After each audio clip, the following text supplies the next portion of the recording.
Alo mình là bác video edit thì năng anh video cho các bạn này rồi cũng nhau về mấy video đó cho nó những giống video edit lâu mấy thì Filmora software của mình đã đeo theo bộ đấy nó rồi software của cho nó free version ya ông phải lưu sham lấy rồi nhau về mà phải bài rồi thì software bộ mình solution em mà cho nó $1 ya này chỉ video pi tông lại software phải bài rồi lấy chỉ để cho nó cái OD professional video edit lâu để thu được thì software của trong nhà trong biểu giá đấy nó rồi ở chỗ tiếp theo cho nó đi marketing digital marketing local cái lưu ý cả trong nhà thì software trong nhà đấy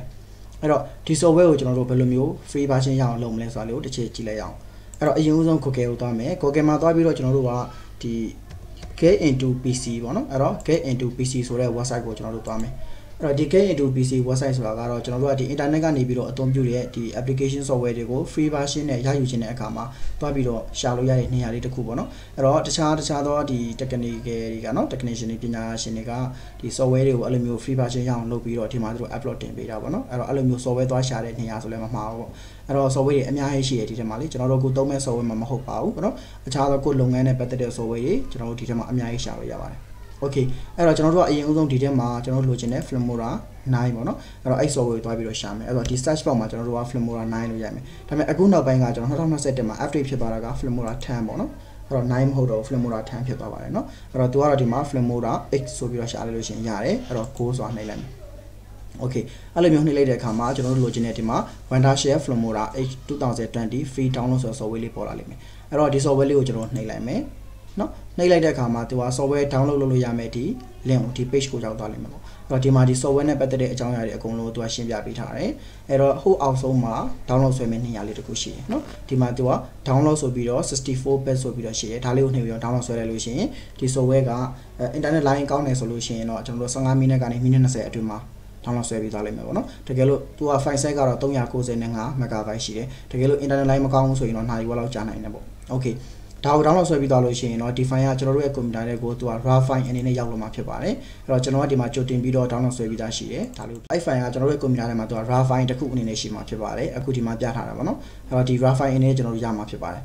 အဲ့တော့အဲ့ raw file ကိုကျွန်တော်တို့ကဒီတိုင်းသုံးလို့မရဘူးဒီ raw file ကျွန်တော် right click နှိပ်ပြီးတော့ကျွန်တော်တို့ computer ထဲမှာ extra here လုပ်ပေးရမယ်အဲ့တော့ extra here လုပ်လိုက်တဲ့အခါမှာသူက password တောင်းပါလိမ့်မယ်အဲ့ password ကဆောင်းနာတော့ကျွန်တော်တို့ download ဆွဲတဲ့အခါမှာအဲ့ download ဆိုတဲ့ outlet ထဲမှာသူက password 1 2 3ဆိုပြီးတော့ပေးထားတာရှိရပါတော့အဲ့ဒါကိုကျွန်တော်တို့ကသွားပြီးတော့ password ထည့်ပေးလိုက်ရပြီဒါပေမဲ့ဒီမှာအရေးကြီးဆုံးတစ်ခုရှိရဘာလဲဆိုတော့ကျွန်တော်တို့က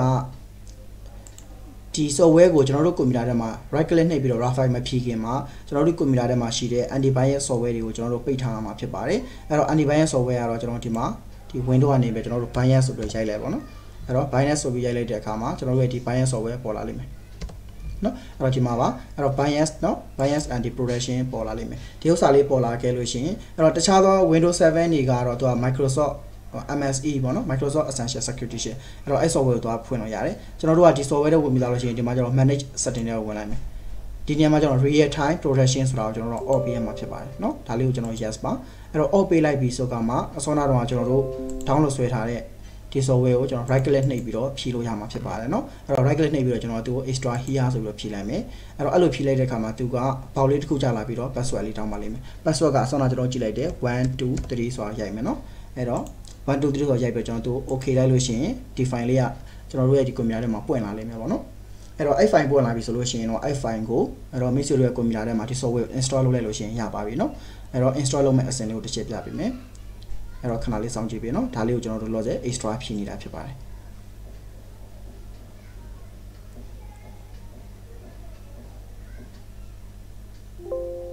okay ဒါဆိုလို့ရှိရင် extra ဖြည့်ပြီးသွားပြီပေါ့နော်အဲ့တော့ extra ဖြည့်ပြီးသွားလို့ရှိရင်ဒီ folder ကိုကျွန်တော်တို့ကနှစ်ချက်နှိပ်ပြီးတော့ဖွင့်ကြည့်မယ်ဖွင့်လိုက်တဲ့အခါမှာသူကဒီမှာ software ထည့်မယ်နော်ဟာလေးတစ်ခုရှိမယ်ဒါလေးကိုဆက်ဖွင့်ပေါ့နော်အဲ့တော့သူကဒီမှာတော့ software အဆင့်ဆင့်ဆိုတော့လေကျွန်တော်တို့ကအဆင့်ဆင့်စစ်ပြီးတော့ဖြည့်ပေးပေါ့နော်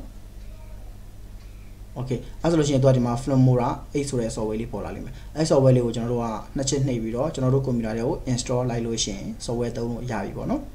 အဲ့တော့ဒါကတော့ကျွန်တော်တို့ software သုံးတဲ့အဆင့်ဖြစ်ပါတယ် okay အဲ့တော့ဒီ software လေးပါနော်ဒီ software လေးကိုနှိပ်ပြီးတော့ကျွန်တော်တို့ computer တွေကိုထည့်လိုက်လို့ရှိရင် install လုပ်တဲ့အဆင့်ပြီးသွားပါပြီ okay အဲ့တော့ install လုပ်တဲ့အဆင့်ပြီးသွားပြီဆိုလို့ရှိရင်နောက်ထပ်ကျွန်တော်တို့ software ဖွင့်တဲ့အဆင့်ကိုဆက်ပြီးတော့ကြည့်ရအောင်ပေါ့နော်အဲ့တော့အဲ့အဆင့်ကိုတော့နောက်ဗီဒီယိုမှာဆက်ပြီးတော့ကြည့်ပေးပါအားလုံးကျေးဇူးအများကြီးတင်ပါတယ်